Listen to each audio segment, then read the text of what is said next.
আমার এই ভবঘুরে মন নিয়ে আজকে আমি আবার ঘুরতে ঘুরতে পৌঁছে গিয়েছি এমন এক জায়গায় যেখানে রয়েছে ২৫০ বছরেরও বেশি পুরনো একটি মন্দির, যে মন্দিরের সাথে জুড়ে আছে রাজা কৃষ্ণচন্দ্রের নাম।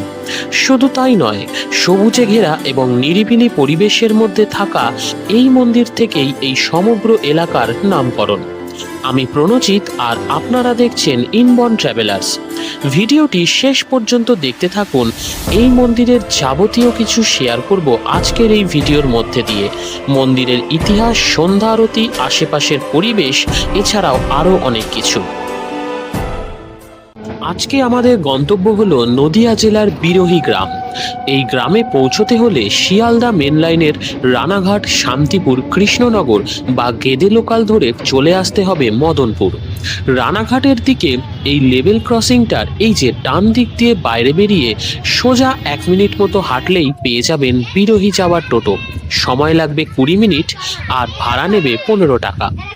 মদন গোপাল মন্দির প্রাঙ্গণে প্রবেশ করেই দেখি বিরাট বিরাট সব প্রাচীন গাছ, আর স্থানীয় কিছু গোপালেরা সেই গাছে দোল খাচ্ছে।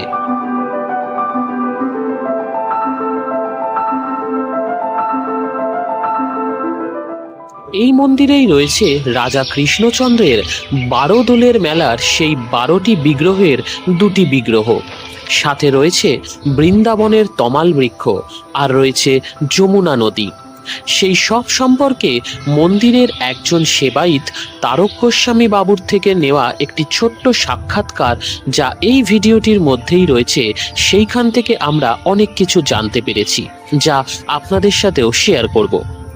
1760 সালে রাজা কৃষ্ণচন্দ্র রায়ের তত্ত্বাবধানে এই মন্দির তৈরি হয়।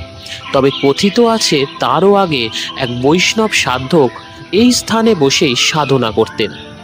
আপনারা এখন যে মন্দিরটি দেখছেন সেটি বছরের পর বছর ধরে বহুবার সংস্কার করা হয়েছে, ফলে সেই প্রাচীন স্থাপত্যের অনেকটাই পরিবর্তন হয়ে গিয়েছে।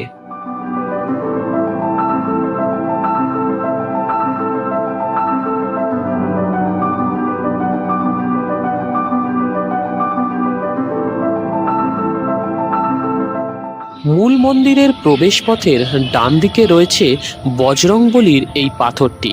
পাথরটিতে ভালো করে লক্ষ্য করুন, দেখতে পাবেন বজরংবলীর একটি মূর্তি, আর সাথে রয়েছে বেশ কয়েকটি শিবলিঙ্গ। এই প্রত্যেকটি মূর্তিতেই নিত্য পুজো করা হয়।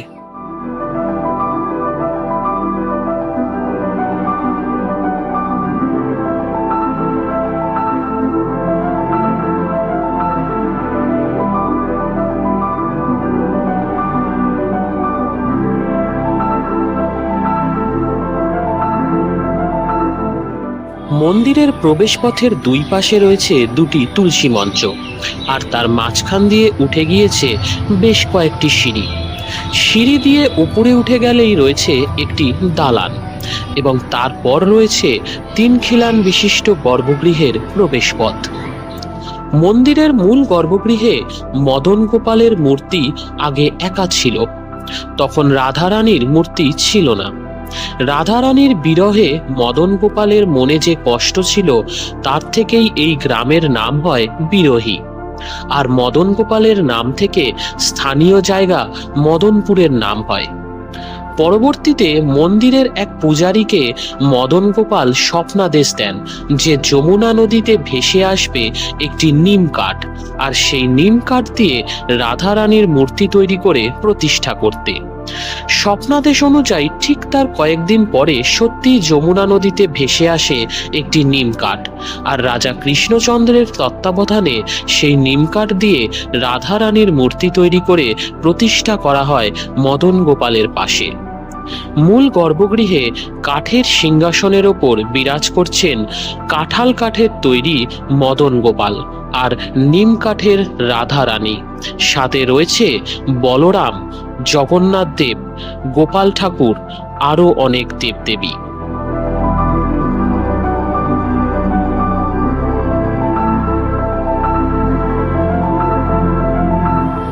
পরিষ্কার পরিচ্ছন্ন এবং খুব সুন্দরভাবে সাজানো গোছানো এই মন্দির চত্বরে জন্মাষ্টমী ও দোলযাত্রাকে কেন্দ্র করে বড় করে উৎসব পালন করা হয়। এছাড়াও এই মন্দিরে আরও একটি উৎসব হলো ভাইফোঁটা, যেখানে গ্রামবাসীরা মদন গোপালকে ভাইফোঁটা দেন। আমরা এখন সাথে পেয়ে গেছি তারক গোস্বামী বাবুকে। উনি হচ্ছেন এই মদন গোপাল মন্দিরের সেবাই। আসুন ওনার থেকে একটু জেনে নিই মন্দিরের সম্পর্কে কিছু তথ্য, কিছু ইতিহাস। তারক বাবু বলুন। আমাদের মদন গোপাল ভোরবেলা 4:30টার মধ্যে মঙ্গলা হয়। তারপরে যথারীতি তখন প্রচুর ভক্তরা থাকে, মঙ্গলা খুব সুন্দর হয়। মঙ্গলা দেখলে একদম সাক্ষাৎ মনে হবে যে না, আমার মদন গোপাল একদম কথা বলতে চাইছে, এত হাসি হাসি মুখ। মদন গোপালকে রাধারানীকে দেখলে মানে নয়ন জুড়িয়ে যাবে ভক্তদের। তারপরে 8টার মধ্যে আমাদের পুরোহিত বাবাজিরা চলে আসে, মানে যারা পুজো দেয় তারা চলে আসে। 8টার মধ্যে ফল দিয়ে ভোগ দেওয়া হয়। তারপরে মন্দির যথারীতি খোলাই থাকে, বন্ধ হয় না।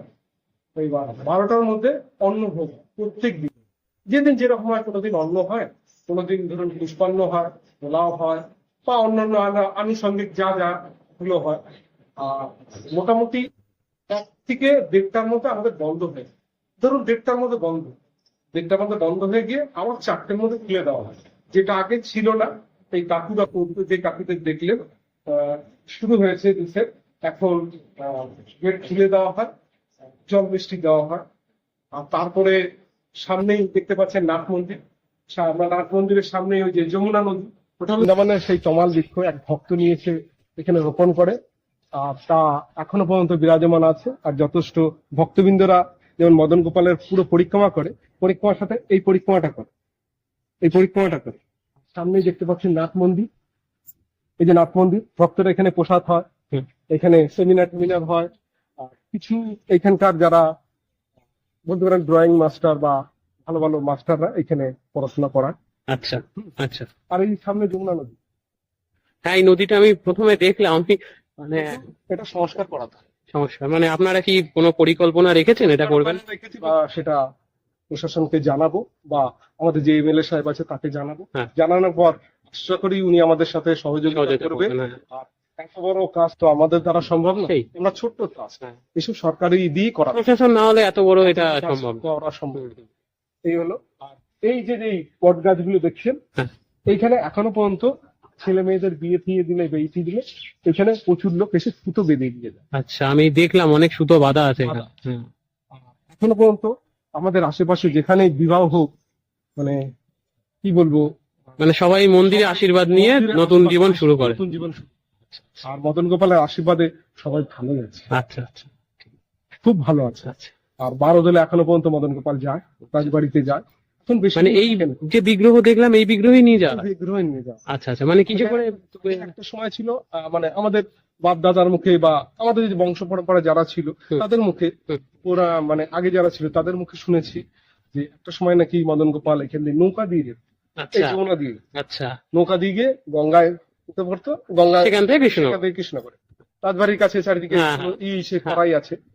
তারপরে আস্তে আস্তে সেটা বদলে গিয়ে দোলাই করে যেত মদনপুর। যে মদন গোপালের নাম অনুসারে কিন্তু এই মদনপুর। আচ্ছা, এটা আমিও শুনেছি। মদন গোপালের নাম অনুসারে এই মদন গোপাল স্টেশন নয়, কিন্তু মদনপুরে অত পরিচিত নেই। এখানে সবাই জানে মদনপুরের কপি খুব বিখ্যাত, নাম করা। আর প্লাস এখন সেটা মানে সময়ের সাথে সাথে সবকিছু চেঞ্জ হয়েছে। তারপরে বাগের খাল দিয়ে যেত, সেটাও বন্ধ হয়েছে। মানে সবকিছু সংস্কারের অভাবে সবকিছু নষ্ট, কিন্তু এখনো গাড়ি করে আর দোলা করে নিয়ে যাওয়া। আচ্ছা, 12 দলের মেলা। 12 দলের মেলা কিছুদিন আগে মদন গোপালকে দিয়ে আসি আমরা, আবার আমরাই সেই কদিন এখানে মন্দির বন্ধ থাকে না।